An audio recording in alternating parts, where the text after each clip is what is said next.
Hey friends, before I start the video, I just want to say that most of you who watch my videos aren't subscribed. I make free videos on the med school process, productivity, technology, and lifestyle, and subscribing really does help out small content creators like me. Thanks and enjoy the video. Hey everyone, my name is Royce. I'm a first year MD PhD student at UPenn. I'm really excited about this video because I get to try a new candle scent. The scent is Blood Orange Persimmon. So I'll just have this running in the background and we will see just how good of a scent this really is. Perfect. So this video I'm going to be talking about medical school interviews. This video is going to cover everything you need to know about medical school interviews. This will include what you should dress, how you should prepare before the interview, how you should conduct yourself during the interview, and things you should do after the interview is done. And the reason I'm making this video is that, I was just kind of minding my own business, enjoying my summer. My friend texted me and told me how he got an interview invite already, and that was like 2 weeks ago. And so here we are. I can't believe the whole summer and the whole year went by so quickly. So yeah, let's just get started then. So the first thing I want to cover is what medical schools are looking for. So keep in mind that at this point in time, they've already reviewed your application. They know you have good stats, they know you have good extracurriculars, and now they're looking to further differentiate students whenever they can. And a good way to do that is to talk with them in person and to see how students are, how they behave in an interpersonal setting.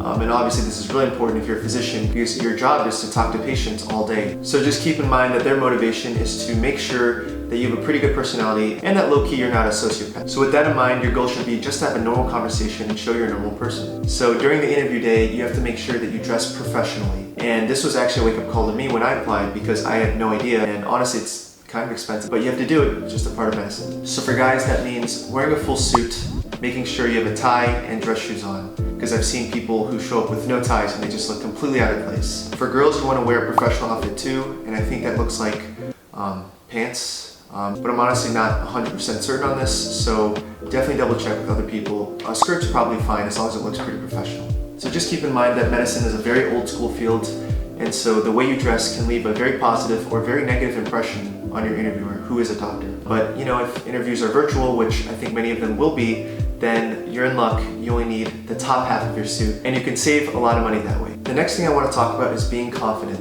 and this might be the most important piece of advice that I can give you. Keep in mind that you have passed a lot of thresholds to get to where you are. So you've passed all the benchmarks of your GPA, your MCAT, your extracurriculars, your volunteering service. So I think when you first get your interview invite, you should celebrate a little bit. Buy yourself some nice dinner, buy yourself a treat, because all your hard work has culminated to this point where schools have taken an interest in you, which is kind of nice.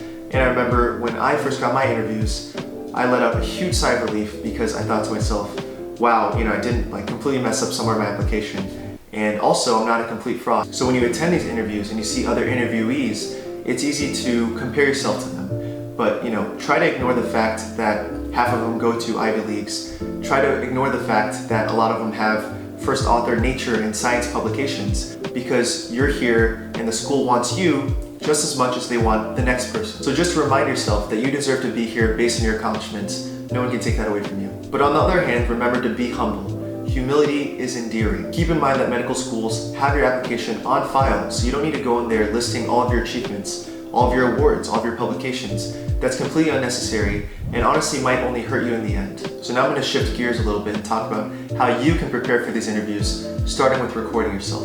So I remember in high school when I used to audition for different orchestras, I would record myself playing the violin. And the reason for that was that, whenever you play the violin and you're listening to yourself as you play, you sound some kind of way. You can sound very good to yourself. But then once you record yourself, you can see, oh, my posture's a little funky, or my pitch is off, or my tempo is off. And I think the same thing can apply to public speaking. When you're talking, what you perceive can be very different from what others perceive of you. You could inadvertently have a nervous twitch. For example, if you're talking and you're thinking, you might look off, you might scratch your head. Regardless of what the case is, you can't really discover that until you record yourself and you see yourself talking from an external point of view. And this can be a great way for you to have quasi-mock interviews with yourself without the need of another person to be there. But of course, if you have someone else, you can always do a mock interview with them. So my recommendation is just like the recommendation I gave for writing your personal statement. That is, you want to enlist the help of as many people as you can. So that includes family, that includes friends, that includes pre-med advisors. And it doesn't necessarily matter if the person is familiar with medicine or biology or not, because they can tell you if your answer to why you want to be a doctor makes sense or not. They can let you know if your responses are logical and clear and don't sound too rehearsed. And they can also tell you a lot about your nonverbal communication. So that includes the amount of eye contact you give people. That includes your body language. So a common problem I experienced when I was prepping for interviews was whether or not I could recycle information that I used in my essays. I think in my opinion, it's okay to repeat a lot of the information in your essays if you need to, just don't repeat it verbatim necessarily. And if you can, provide different analysis or different perspective on the same content. By the way, in my personal statement, and it's public on YouTube, I'll put a link in the corner if you're interested,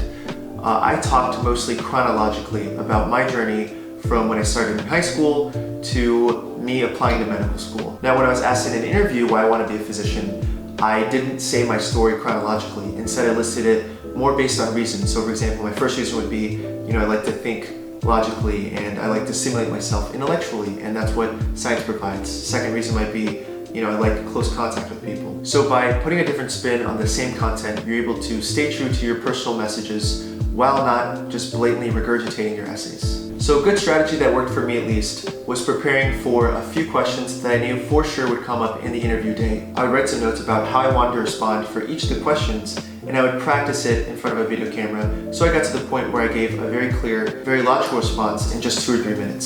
So these questions included, tell me about yourself, why do you want to be a doctor, and why this school? And if it applies to you, why MD, PhD? And by the way, I'm not sure if I will make videos on each of those in the future. I might, but we'll see. But I did make a video on how to answer the question, why this school? And a link to that will pop up in the corner. Hope you find that helpful. But if you find that this prepping strategy works really well for you, then I would definitely encourage you to do this for a lot of the other questions that are common. But I would say that practice makes perfect only for a few people. For a lot of people, you don't want to over practice, because if that's the case, in the actual interview, your responses can sound unnatural and rehearsed. As long as in your response you can make a logical and clear argument, I think you're fine. You don't need to practice beyond that. So just keep in mind that the purpose of the medical school interview is to make sure that you're sociable and that you're not a sociopath. I just want to hammer home that you deserve to be here, you should be confident in yourself, and you should feel relaxed. But if you do feel nervous before an interview, definitely can practice a little bit of mindfulness and meditation beforehand. And there's some great apps out there like Headspace. And I'll definitely make some videos in the future on meditation, because I am just such an avid believer in it. So once your interview is pretty much over, you're not quite done yet. You want to make sure that you ask questions back to the interviewer, and that'll show that you're interested in the school, and that'll also show that you're interested in the interviewer as well. So a quick and easy trick you can do is just say, can you tell me more about that? So for example, I could be looking on the website and I see something that doesn't have that much information explaining it. I could say in the interview at the very end, hey, I saw you have a global fellowship program. Can you tell me a little more about that? And keep it open-ended so that the interviewer can just talk for a bit. And another quick and easy way to engage the interviewer is to ask questions about the interviewer themselves. So you can ask them questions like, what's your research about? What's your clinical practice about? You can also ask for their opinions about X, Y, or Z. So for example, you can ask them, what is your opinion about the transition from preclinical courses to clinical clerkships? So just keep in mind that the interviewer is going to be a physician and or a researcher who's faculty at the medical school. They might have, a little sense of ego, and so asking about them and their research can get them to,